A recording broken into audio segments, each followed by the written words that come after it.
मोहनपुर जो गांव है ये बावल विधानसभा में पड़ता है और यहाँ पर हम खड़े हैं। और आपको पता होगा कि जैसे दहेज को लेकर के जैसे काफ़ी चर्चाएं हुई पूरे हरियाणा में, ऑल ओवर इंडिया में इस तरह की बातें गई कि दहेज को लेकर के जिस तरह से लोग सोचते हैं, किस तरह से बातें करते हैं और जिस तरह से लोगों की ऑडियो वायरल हुई, उसको लेकर के हम यहाँ जो मोहनपुर है जो बावल विधानसभा में है, यहाँ पर कुछ ही दिन पहले जैसे कि 9 तारीख को हम बताना चाहेंगे आपको, 9 तारीख को बजाड़ गांव जो अटेली विधानसभा में पड़ता है, वहाँ की बच्ची की शादी दहेज रहित शादी की गई। मेरे हिसाब से ये होना चाहिए कि आप देखो कि लड़की में क्या संस्कार है और दूसरी साइड लड़के को देखो आप कि वो कितना कमाता है या फिर वटएवर, अगर उसके घर में अगर वो खेती बाड़ी का तो उसके हिसाब से देखो, उन दोनों का मैच बना लो। अगर वो दोनों एक दूसरे के लिए ठीक ठाक है तो आपको दहेज देने की ज़रूरत ही नहीं है। और मुझे लगता भी यही है कि बिना दहेज के यही सही रहेगा कि अगर लड़का लड़की एक दूसरे के साथ खुश है तो दहेज देने की कोई ज़रूरत नहीं। ये जहाँ तक सुना है कि आपने सेंट्रल यूनिवर्सिटी जाट पाली, वहाँ से शिक्षा ग्रहण की है। मेरी मास्टर्स वहीं से हुई है। तो अभी जैसे क्या लगता है जिससे समाज में जिस तरह से एक बेटी और भी है जो आकुदा की हम कह सकते हैं, काफ़ी बहादुर बच्ची है जिसने शादी करने से इनकार कर दिया था, काफ़ी बड़ी डिमांड की गई थी वहाँ पे, तो उन दहेज के लोभियों के लिए आप क्या कहना चाहेंगे? ये सही नहीं है। दहेज मतलब संस्कार ही दहेज है, लोगों को मानना चाहिए घर में। तो दहेज जैसे ज़्यादातर दहेज के लिए अभी हरियाणा में भी एक करनाल में ऐसा मैटर उठा था, एक यहाँ पे आकोदा का या धनौंदा का हम कह सकते हैं उसको भी उठा था, वो भी काफ़ी बड़ा डिस्प्यूट रहा, पूरे ऑडियो जो है पूरे ऑल ओवर इंडिया में जैसे गई उसकी। तो समाज में काफ़ी बड़ा मैसेज है, आपने दहेज रहित जो शादी की है, तो और लोगों को क्या मैसेज देना चाहेंगे? आस पड़ोस के जो समाज के हैं, आपके गाँव के लोग भी आपको देख रहे हैं, तो उनके लिए क्या मैसेज देना चाहेंगे? मैं बस यही कहना चाहूँगी कि दहेज की डिमांड या जो भी ऐसा कुछ है उसको साथ ना दे के अगर जो अपने पैरों पे अगर वो भी दहेज की डिमांड कर रहे हैं तो ये बहुत ही गलत है। तो अभी जैसे आपकी शादी में बता रहे हैं कि सिर्फ एक संदूक या एक ट्रंक होता है, बस वही दिया है, तो बाकी हम बता दें हमारे दर्शकों को कि इन्होंने 51 पौधे दिए हैं, 51 पेड़ जो हैं इनको गिफ्ट में दिए हैं और 21 पगड़ियाँ जो बड़े बुजुर्गों की सम्मान की पगड़ियाँ होती हैं वो जो है उन बुजुर्गों के सिर पे लगा के और मान सम्मान उनको दिया है, क्योंकि हमने कई बार सुना है कि बड़े बुजुर्गों की वहाँ पर मान सम्मान में कमी रह जाती है, तो सबसे बड़ी पगड़ी ही उनकी सम्मान की पगड़ी होती है। तो 21 व्यक्तियों को वहाँ पर उनको पगड़ी पहनाई गई। और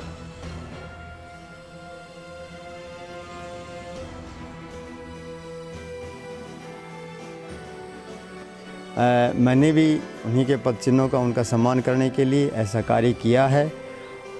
मेरी सोच है, मैंने जब बच्ची को देखा तो मुझे एक ऐसी बच्ची चाहिए जो कि घर में हमारे लक्ष्मी के रूप में हो, हम सब का सम्मान करे। इससे बढ़िया दहेज इस दुनिया में कोई नहीं है। जो मेरे विचार से मैं उन्हें उस लड़की में देखे और मैं उनके पिताजी का धन्यवाद करता हूँ कि उन्होंने हमें ये लड़की दी, जिसकी वजह से हम आगे अपने परिवार में खुशी से रह पाएंगे।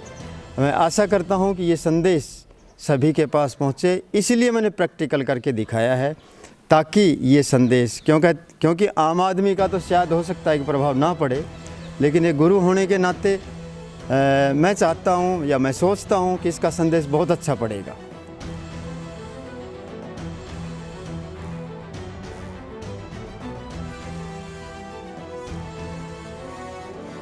काफ़ी हम यही सोचते हैं कि हमसे कोई एक या दो बंदा जो भी हमसे हमारी शादी से वो सीखे कुछ, तो हम ये सोचेंगे कि हमारी शादी बहुत अच्छी हुई।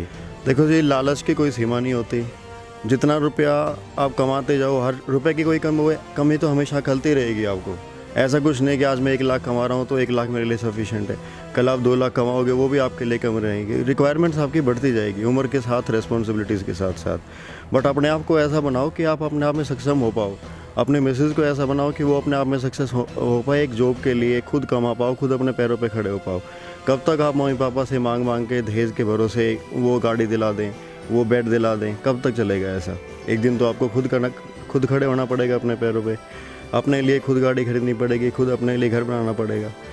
ये सब देखते हुए मैं ये कहना चाहूँगा, जितने भी दहेज के लोभी लोग हैं या जो भी लालची लोग हैं, अवॉइड करो दहेज को और अपने आप को इतना सक्षम बनाओ कि आप अपने आप को खुद भी अपने पैरों पे खड़ा करके एक दुनिया को अच्छा मैसेज दे सको। और इन्होंने दहेज रहित शादी की है और एक समाज में काफ़ी बड़ा मैसेज इनकी तरफ से गया है। मैं तो ये कहूँगा कि जितने भी साथी, जितने भी दर्शक इस वीडियो को देख रहे हैं वो ज़्यादा से ज़्यादा शेयर करें। जिसके भी घर में बेटी है और जिसके भी घर में शादी होने वाली है, तो ये वीडियो उसके घर तक ज़रूर जाना चाहिए, क्योंकि ये एक मैसेज इस पूरे समाज तक पहुँचे कि बगैर दहेज के भी शादी हो सकती है, जो इन परिवार वालों ने करके दिखाई है। नमस्कार, स्वागत आपका MGN हरियाणा लाइव न्यूज़ पर। मैं हूं कृष्ण सैनी। आज आप देख सकते हैं मोहनपुर जो गांव है ये बावल विधानसभा में पड़ता है और यहाँ पर हम खड़े हैं।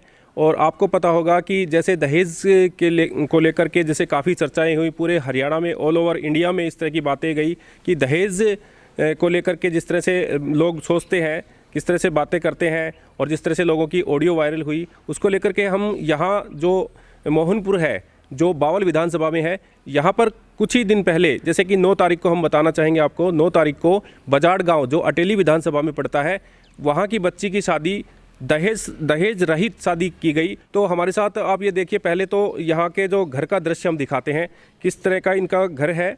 और यहाँ पर आप देख सकते हैं 2-2 गाड़ियाँ या पीछे इनके पास घर में खड़ी हुई है। और यहाँ पर पशु भी हम आपको दिखाना चाहेंगे कि यहाँ पर गाय इनके पास बंधी हुई है और गाय ये स्टार्टिंग से पशु भी रखते हैं। तो सबसे बड़ी बात यह है कि ये जो परिवार है काफ़ी चर्चा में है और ये चर्चा को लेकर के हम यहाँ पर पहुँचे हैं, क्योंकि ज़्यादातर दहेज मांगने की बात सामने आती है।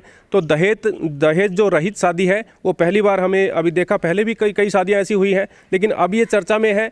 काफ़ी लोग इसकी प्रशंसा भी कर रहे हैं, कई पेपरों में भी इनकी बातें अब जैसे आई है सामने। तो हमारे साथ यहाँ जो लड़का पक्ष है, उनके पापा जी हमारे साथ मौजूद हैं। सर, सबसे पहले हमारे चैनल पे आपका स्वागत करते हैं जी। थैंक यू, बहुत धन्यवाद आपका। सर, जैसे ये 9 तारीख को एक शादी हुई थी, तो सर आपने ऐसे कैसे सोचा सर कि अब दहेज रहित शादी की जाए, समाज में एक ऐसा मैसेज दिया जाए जिससे कि और लोगों को इससे प्रेरणा मिल सके? सबसे पहले तो मैं आपका धन्यवाद करता हूं कि जो दहेज रहित विवाह है इसके लिए आपने योगदान दिया, आप यहाँ पहुँचे, इसके प्रचार प्रसार के लिए आपका पुनः धन्यवाद। मैं गुरु होने के नाते, शिक्षक जगत में मेरा रोल होने के नाते 24 साल तक एज ए लेक्चरर काम किया है और 5 साल से मैं प्रिंसिपल हूँ। तो गुरु का दर्जा जो है ना इस दुनिया में सबसे बड़ा है, इवन भगवान से भी ऊपर कहते हैं उनको। और जो गुरु करता है उसको सभी मानते हैं। गुरु एक उदाहरण होता है और उसी के पद चिन्हों पर ये दुनिया चलती है। मैं तो ये कहूँगा कि इतनी बड़ी जिम्मेवारी है गुरु की कि इस दुनिया में अगर कोई गलत काम होता है तो उसके लिए गुरु ही जिम्मेवार होता है, और जो भी सही है वो गुरु की ही देन है। अगर कोई भी गलत काम होता है, बेईमानी होती है, तो उसके लिए भी गुरु ही जिम्मेवार होता है। तो मैंने सोचा, मेरे बच्ची नहीं है, लड़की नहीं है, 2 लड़के हैं, लेकिन फिर भी मैं वेदना समझता हूँ कि जिनके लड़की है उनके दिल पे क्या गुज़रती है, किस तरह से उनकी बेइज्जती होती है और कैसे एक भार बन जाता है उनके लिए लड़की पैदा होती है तो। और उसके पीछे मात्र और एकमात्र कारण है दहेज, जिसकी वजह से वो इस बोझ के तले दबे रहते हैं। और आज के युग में कहने के लिए मैं समझता हूँ कि बेटी बचाओ, बेटी पढ़ाओ, बेटी ही सब कुछ है, बेटी का सम्मान करो, ऐसे कविता इतनी मार्मिक होती हैं कि जिनको अगर सुनते हैं तो हमारे आँख में आंसू आने लग जाते हैं।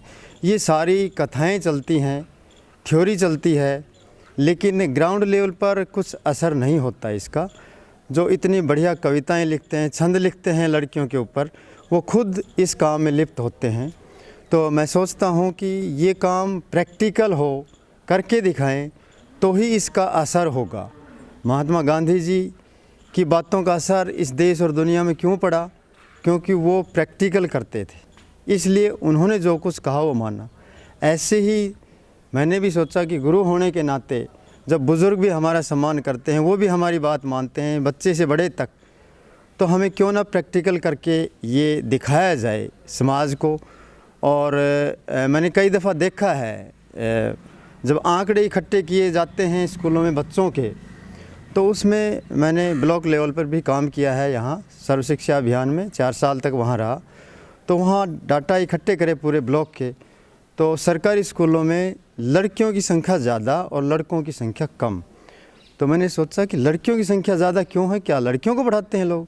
बाद में निष्कर्ष निकला कि जिसके लड़के और लड़की हैं, एक लड़का एक लड़की है, तो लड़का तो प्राइवेट स्कूल में जा रहा है और लड़की सरकारी स्कूल में जा रही है, इसलिए लड़कियों की संख्या ज़्यादा है।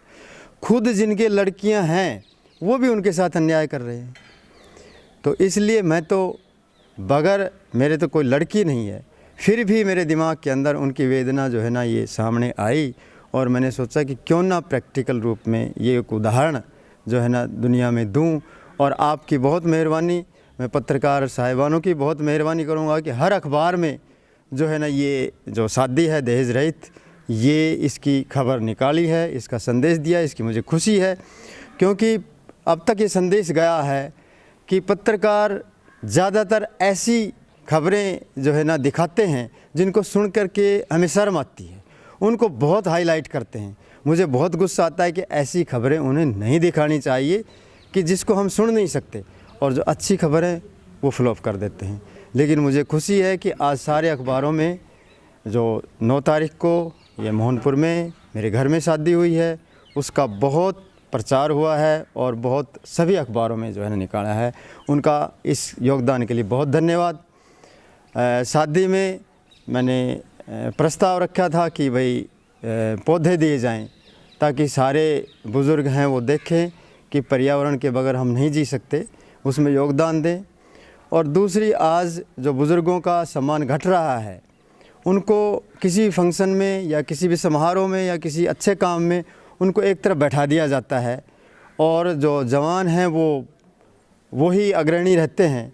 तो मैंने सोचा कि उनका सम्मान हो, इसलिए उन गांव में जो बुज़ुर्ग हैं जितने भी, उन सब को उनको सम्मानित करके यहाँ समाज के बीच में उनकी पगड़ी पहनाई और मैंने उनसे रिक्वेस्ट की कि मैं अपने बुज़ुर्गों का सम्मान करना चाहता हूँ, क्योंकि मेरे बुज़ुर्गों ने भी इस गांव के लिए, इस इलाके के लिए बहुत कुछ किया है। मैं उनके पद चिन्ह पर चलना चाहता हूँ। मेरे दादाजी हरदेव वैद्य जी के नाम से जाने जाते थे, आयुर्वेद रत्न थे। उन्होंने फ्री में, बगैर किसी को फीस लिए हुए, माने हुए इलाके के वैद्य थे और कोई पैसा ना ले करके, और एक डॉक्टर का जो फ़र्ज़ होता है वो निभाया बगैर पैसे, निःशुल्क, कोई एक पैसा नहीं लिया। उन्हीं के टाइम का 1959 में जब जॉइंट पंजाब था, तो ये स्कूल, जो कि मैंने आपसे पहले भी बताया था कि स्कूल 7-8 गाँवों के बीच में, उन्हीं के विचार थे। और रेजिडेंस यहाँ बनाए थे हमारे घर के सामने गांव में कि स्टाफ यहाँ रहेगा, क्वार्टर रेजिडेंशियल। उस टाइम 1959 में यहाँ क्वार्टर बनाए हुए थे रेजिडेंस के, और गांव का स्कूल उधर बनाया था।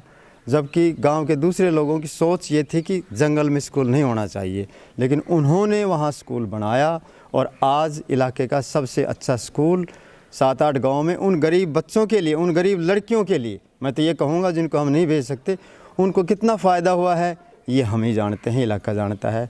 उसके बाद मेरे पिताजी सरपंच रहे गांव के, उन्होंने भी उन्हीं के पद चिन्हों पर चल करके और ये मुहिम रखी। वो भी नॉलेज रखते हैं आयुर्वेद का और समाज सेवी के रूप में उन्होंने काफ़ी काम किया। आज वो करीब 100 साल के हैं और बहुत सात्विक खाना खाते हैं, बहुत कम आहार खाते हैं। वो क्या कहते हैं कि गाना भी जानते हैं, बजाना भी जानते हैं और महाशय के नाम से उनको जानते हैं। मैंने भी उन्हीं के पद चिन्हों का, उनका सम्मान करने के लिए ऐसा कार्य किया है। मेरी सोच है, मैंने जब बच्ची को देखा तो मुझे एक ऐसी बच्ची चाहिए जो कि घर में हमारे लक्ष्मी के रूप में हो, हम सब का सम्मान करे। इससे बढ़िया दहेज इस दुनिया में कोई नहीं है।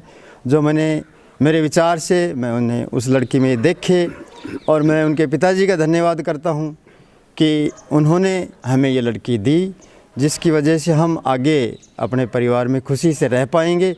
मैं आशा करता हूं कि ये संदेश सभी के पास पहुंचे, इसलिए मैंने प्रैक्टिकल करके दिखाया है, ताकि ये संदेश, क्योंकि आम आदमी का तो शायद हो सकता है कि प्रभाव ना पड़े, लेकिन एक गुरु होने के नाते मैं चाहता हूं या मैं सोचता हूं कि इसका संदेश बहुत अच्छा पड़ेगा, क्योंकि पूरा समाज गुरु की तरफ देखता है, इसलिए उन्होंने ऐसा काम करना चाहिए। और इस तरह की खबर दिखाओगे, सुनाओगे या छपेगी तो इसका सकारात्मक रूप जो है ना सामने आएगा, समाज देखेगा। मैंने सामान को नहीं, मैंने संस्कारों को तवज्जो दी है। और अब इन लड़कियों का फ़र्ज़ है कि वो इस घर में कैसे करते हैं। जितना आज के युग में लड़की पढ़ती है, बाप को उतना ही बोझ बढ़ता जाता है। इसलिए कई बाप तो ऐसे सोच लेते हैं कि ज़्यादा पढ़ाओगे, नौकरी लगेगी, उसी स्टैंडर्ड का घर देखोगे और फिर उसी स्टैंडर्ड के हिसाब से शादी करनी पड़ेगी। तो पहले तो उस बच्ची पे खर्च करो, फिर उसकी दहेज पे खर्च करो, और फिर जो है ना एक दब्बू प्रवृत्ति से बाप रहे, ऐसी स्थिति हो जाती है। तो आपका बहुत धन्यवाद। और कोई सवाल इससे संबंधित पूछना हो जिससे कि समाज के ऊपर सकारात्मक प्रभाव पड़े, मैं देने के लिए तैयार। बिल्कुल सर, मैं आपसे एक और जानकारी लूँगा, क्योंकि आपने देखा होगा कि जिस तरह से प्रकरण चला पूरे हरियाणा में, ऑल ओवर इंडिया में, जिस तरह से बातें हुई कि दहेज को लेकर के किस तरह से ऑडियो वगैरह वायरल हुई हैं।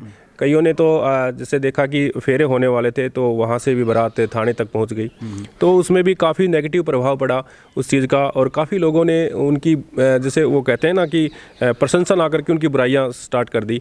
तो उसमें भी काफ़ी एक मैसेज गया है कि नेगेटिव मैसेज है। तो आपने एक नेगेटिव मैसेज पे एक पॉजिटिव संदेश दिया है। तो सर बहुत बड़ी बात है, उन लोगों के लिए क्या मैसेज देना चाहेंगे जिस तरह से जो लोग दहेज मांगने के लिए जो है बड़ी बड़ी डिमांडें करते हैं, तो उनके लिए क्या संदेश देना चाहेंगे आप? मैं तो ये समझता हूँ कि शायद नहीं, लगभग 90% ऐसे माँ बाप हैं जिनके बेटियाँ भी हैं। मेरे जैसा ही भाग्यहीन ऐसा आदमी होगा जिसके बेटी नहीं है, लेकिन जिनके बेटी है 90% वो अपने अंदर झांक के देख ले कि हमारी भी बेटी है। इसलिए अगर वो ये सोच लेंगे कि हमारी बेटी है तो कभी भी ऐसा नहीं करेंगे कि किसी दूसरे से आस करें या शादी में इस तरह की जो है ना दहेज लेने की इच्छा प्रकट करें, जबकि उनके बेटी है। तो ये अगर विचार आ जाए उनके दिमाग के अंदर तो ये प्रथा ही ख़त्म हो जाएगी, ये सोच ही ख़त्म हो जाएगी इस तरह से। तो मेरा तो विचार यही है कि ऐसा संदेश या ऐसी सोच उन्हें रखनी चाहिए।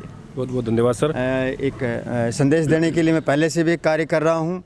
मैं 5 साल से प्रिंसिपल हूँ, तो जब से प्रिंसिपल था स्कूल के अंदर, उस टाइम से जिन बच्चियों के बाप नहीं हैं, फादरलेस लड़कियां हैं, उनका पूरा खर्चा मैं खुद दे रहा हूँ। और ये भी कहा है कि जब तक मैं रहूँगा सर्विस में, मैं उन बच्चियों का जो भी पूरे स्कूल में हैं जिनके बाप नहीं है, बाप का साया नहीं है, उनकी फ़ीस, किताबें, ड्रेस, जो भी कुछ, मैंने ये कह दिया था कि स्कूल के नाम से कोई 1 रुपये भी अपने घर से लेके नहीं आएंगे। जिस चीज़ की ज़रूरत हो वो जो है ना यहाँ पर अवेलेबल आपको मैं करवाऊँगा।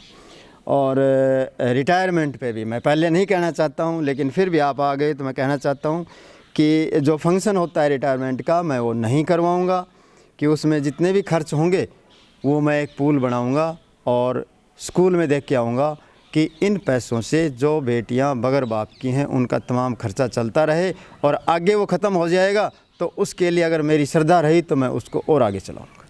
ठीक है। तो आपने देखा, ये हमारे साथ नवल किशोर जी बने हुए थे और इन्होंने बहुत बड़ी पहल की है, लोगों में एक जागरूकता फैलाने की कोशिश की है, समाज में अच्छी शुरुआत करने की कोशिश की है कि जिस तरह से दहेज को लेकर के आवाज़ें उठी रही थी, तो उसको लेकर के इन्होंने एक जैसे अंकुश लगाने की कोशिश की है।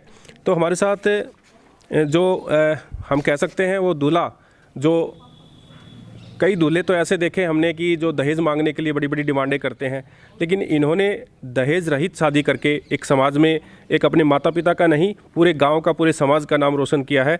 तो वो बेटी भी हमारे साथ बनी हुई है और वो बेटा भी हमारे साथ बना हुआ है, उनसे हम जानकारी लेते हैं।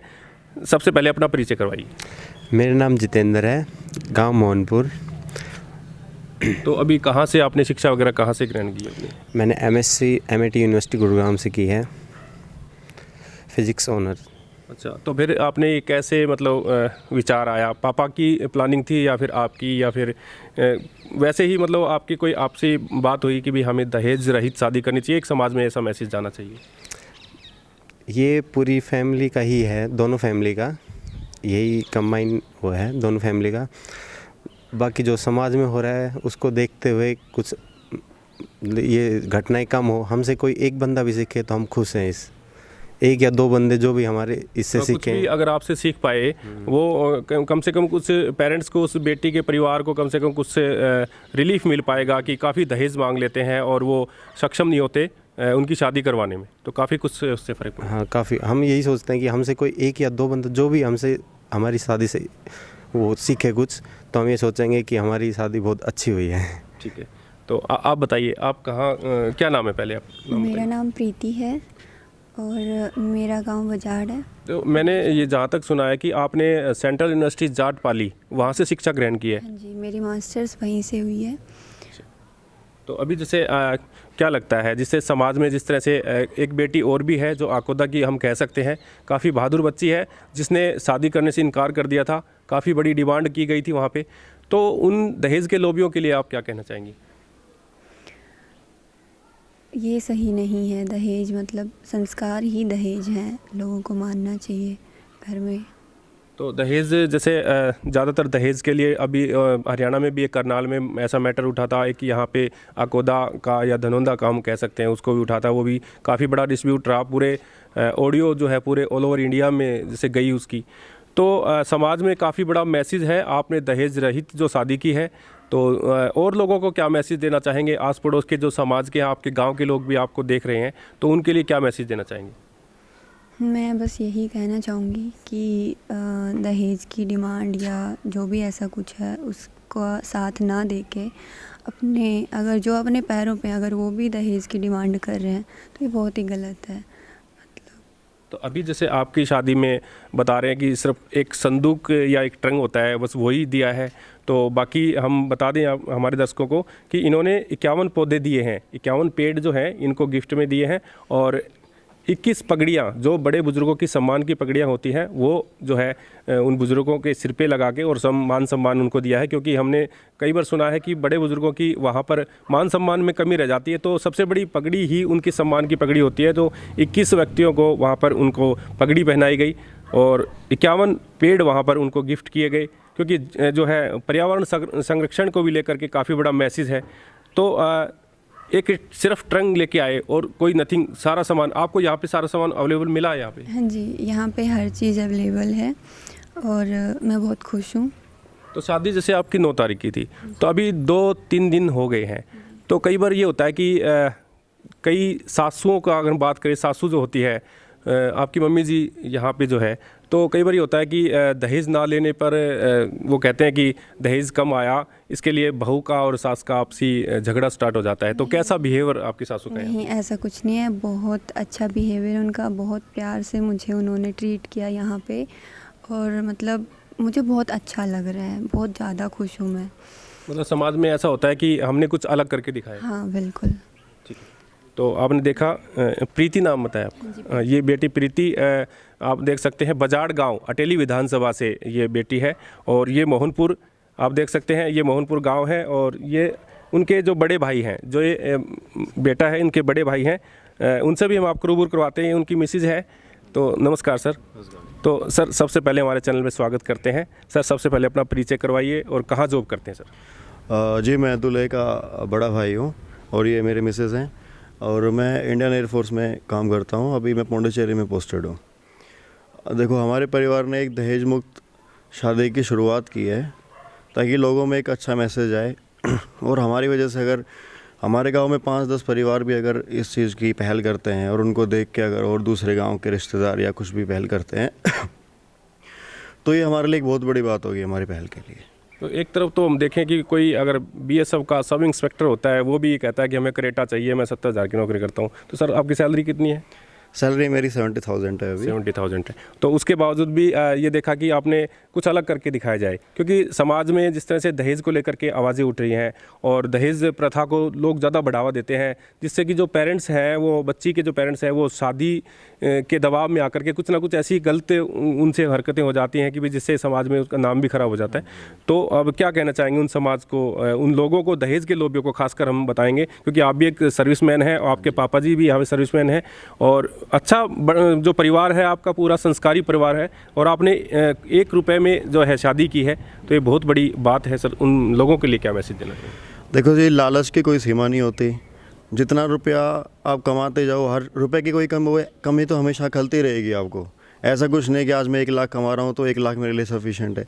कल आप 2 लाख कमाओगे, वो भी आपके लिए कम रहेंगे। रिक्वायरमेंट्स आपकी बढ़ती जाएगी उम्र के साथ, रिस्पॉन्सिबिलिटीज़ के साथ साथ। बट अपने आप को ऐसा बनाओ कि आप अपने आप में सक्षम हो पाओ। अपने मिसेज को ऐसा बनाओ कि वो अपने आप में सक्सेस हो पाए, एक जॉब के लिए खुद कमा पाओ, खुद अपने पैरों पे खड़े हो पाओ। कब तक आप मम्मी पापा से मांग मांग के दहेज के भरोसे वो गाड़ी दिला दें, वो बेड दिला दें, कब तक चलेगा ऐसा? एक दिन तो आपको खुद खड़े होना पड़ेगा अपने पैरों पे। अपने लिए खुद गाड़ी खरीदनी पड़ेगी, खुद अपने लिए घर बनाना पड़ेगा। ये सब देखते हुए मैं ये कहना चाहूँगा, जितने भी दहेज के लोभी लोग हैं या जो भी लालची लोग हैं, अवॉइड करो दहेज को और अपने आप को इतना सक्षम बनाओ कि आप अपने आप को खुद भी अपने पैरों पे खड़ा करके एक दुनिया को अच्छा मैसेज दे सको। ठीक है, थैंक यू सर। आप भी बताइए थोड़ा, आप कहाँ से आते हैं? अपना जो मायका कहाँ पे आपका? मैं दिल्ली से हूँ। मैंने doctor Mitali Yadav my name, and मैंने आयुर्वेद में डॉक्टरी की हुई है। तो हम लोग काफ़ी खुश हैं इस शादी से, क्योंकि आजकल तो जितना आप देना चाहोगे, हम तो मतलब एक होता है ना कि अगर सामने वाले का घर देख के आप दोगे तो एक बहुत ज़्यादा प्रेशर फील हो जाता है एक लड़की वालों को कि यार उनका इतना बड़ा घर है तो हमें कितना देना पड़ेगा, इस टाइप से। तो हम इसी चीज़ को हटाने के लिए हमने ये शादी का सोचा था कि हम 1 रुपये में शादी करेंगे, ताकि औरों को ये लगे कि चाहे आप कितने भी बड़े घर में करो या कितने भी छोटे घर में करो, पर आपको दहेज देने की कोई ज़रूरत नहीं है। इससे भी आप लोग खुश रहोगे, वो लोग भी खुश रहेंगे और दूसरा भी खुश रहेगा। और जब मांगे नहीं होती तो हर चीज़ अच्छे से हो सकती है। तो इसलिए हमने ये सब प्लान किया, हमने सोचा इस सब चीज़ों के बारे में। जितने भी यहाँ पे जो शायद आपके गांव में तो पहली बार ये शादी हुई होगी इस तरह की बगैर दहेज के, इस गांव में, मोहनपुर? इस गांव में क्या लगता है? मुझे कोई आइडिया नहीं है। शायद ये पहली शादी है। पहली शादी ऐसी जो दहेज रहित शादी है, तो काफ़ी बड़ा मैसेज समाज में गया है। तो और लोगों को क्या, किस तरह से आप मोटिवेशन करना चाहेंगे, किस तरह से संदेश देना चाहेंगे? मेरे हिसाब से ये होना चाहिए कि आप देखो कि लड़की में क्या संस्कार है, और दूसरी साइड लड़के को देखो आप कि वो कितना कमाता है, या फिर वट एवर, अगर उसके घर में अगर वो खेती बाड़ी का, तो उसके हिसाब से देखो। उन दोनों का मैच बना लो। अगर वो दोनों एक दूसरे के लिए ठीक ठाक है तो आपको दहेज देने की ज़रूरत ही नहीं है। और मुझे लगता भी यही है कि बिना दहेज के यही सही रहेगा कि अगर लड़का लड़की एक दूसरे के साथ खुश है तो दहेज देने की कोई ज़रूरत नहीं है, क्योंकि कितना आप दहेज दे सकते हो, इसकी तो कोई लिमिट ही नहीं है। मान लो आपके पास एक फॉर एग्ज़ाम्पल आप बहुत अमीर घर से आते हो, पर आपको किसी दूसरे घर की, छोटे घर के कोई लड़का पसंद है, तो आप ये थोड़ी ना करोगे कि आप पूरा घर दे दोगे उठा के। तो इसकी तो कोई लिमिट ही नहीं है, और सामने वाले की मांगने की भी कोई लिमिट नहीं होती। तो एक हिसाब से बिना दहेज की शादी तो बहुत ज़्यादा ज़रूरी है इस टाइम पे, क्योंकि इस टाइम पे लिमिटलेस सब कुछ होता जा रहा है। तो इसलिए ये तो सब उनके परिवार जैसे बजाड़ वाले हैं, जो अटेली विधानसभा में है, तो उनके जो अपनी यहाँ पे आपकी अब दौरानी है, तो उनके परिवार वालों को क्या मैसेज देना चाहेंगे? क्योंकि काफ़ी बड़ा आपके साथ जो है मिल के कदम उन्होंने उठाया और समाज में एक पॉजिटिव इसका मैसेज जा रहा है। मेरे हिसाब से उन्होंने बहुत अच्छा किया, हमारी रिस्पेक्ट की कि हमने अगर ये फ़ैसला लिया तो उन्होंने हमारा साथ दिया, अपना कुछ वो नहीं किया कि हमें देना ही देना इस टाइप से। तो हमें ये बहुत अच्छा फील हुआ कि उन्होंने हमारी रिस्पेक्ट करते हुए हमारे इस बात को मानी। तो ज़्यादातर हम देखें कि बेटी वाला जो होता है हमेशा सर झुका के होता है, और बेटा वाला हमेशा तन के खड़ा रहता है कि वो डिमांड पे डिमांड करते रहता है कि हमें ये चाहिए, वो चाहिए, ये अच्छा नहीं बनाया, ये खाना ख़राब है। तो किस तरह का वहाँ पे आप शादी में गए हो, किस तरह का माहौल आपको दिखा वहाँ पे? ऐसा तो कोई माहौल नहीं था, बिल्कुल सब नॉर्मल था, जैसे हर शादी होती है वैसे नॉर्मल था। बस एक यही था कि दहेज नहीं था उसमें। यहाँ पे आप इनसे भी पूछ सकते हो, लड़की भी खुश है, ऐसी बात नहीं है कि कुछ लोग होते हैं कि दहेज ना देने के बाद उनको बहुत वो करते हैं कि हमने तो तुमसे दहेज नहीं लिया। ऐसा हमारे घर में कुछ भी नहीं है, हम बहुत खुश हैं इस शादी से, और मतलब हम उनसे भी बहुत खुश है कि उन्होंने हमारी हर चीज़ मानी कि हम नहीं लेना चाहते, तो उस टाइप से उन्होंने पूरी इज्जत रखी हमारी भी, और हमने भी इनकी पूरी इज्जत रखी है। ऐसा नहीं किया कि हमने कुछ उनको उल्टा सीधा कहा हो या ऐसा कुछ। Thank you. Thank you. तो ये देखा कि यहाँ पर जो मोहनपुर में हमने एक आपके इस परिवार को हमने आपसे मिलवाया है, और इन्होंने दहेज रहित शादी की है, और एक समाज में काफ़ी बड़ा मैसेज इनकी तरफ से गया है। मैं तो ये कहूँगा कि जितने भी साथी, जितने भी दर्शक इस वीडियो को देख रहे हैं, वो ज़्यादा से ज़्यादा शेयर करें। जिसके भी घर में बेटी है और जिसके भी घर में शादी होने वाली है, तो ये वीडियो उसके घर तक ज़रूर जाना चाहिए, क्योंकि ये एक मैसेज इस पूरे समाज तक पहुँचे कि बगैर दहेज के भी शादी हो सकती है, जो इन परिवार वालों ने करके दिखाई है। और ये बड़े बधाई के पात्र हैं कि इन्होंने अच्छा एक स्टेप उठाया, और इससे काफ़ी गरीब जो परिवार है या फिर कोई भी मिडिल क्लास फैमिली है, उसको ज़्यादा से ज़्यादा इसका रिस्पॉन्स मिलेगा। और दहेज रहित आगे भी शादियाँ ऐसे ही होंगी, ये हम विश्वास करते हैं। और इरादा भी यही है कि हम हमारी खबरें इस तरह से दिखाएं कि कोई ना कोई पॉजिटिव मैसेज समाज की तरफ जाए। तो हम जितने भी साथी, जितने भी हमारे दर्शक इस खबर को देख रहे हैं, ज़्यादा से ज़्यादा शेयर करें। हम अगली जो खबर में जो बेटी का घर है, बेटी के परिवार वाले हैं, उनसे भी हम आपको रूबरू करवाएंगे। तो आप बने रहिए MGN हरियाणा लाइव न्यूज़ के साथ। नमस्कार।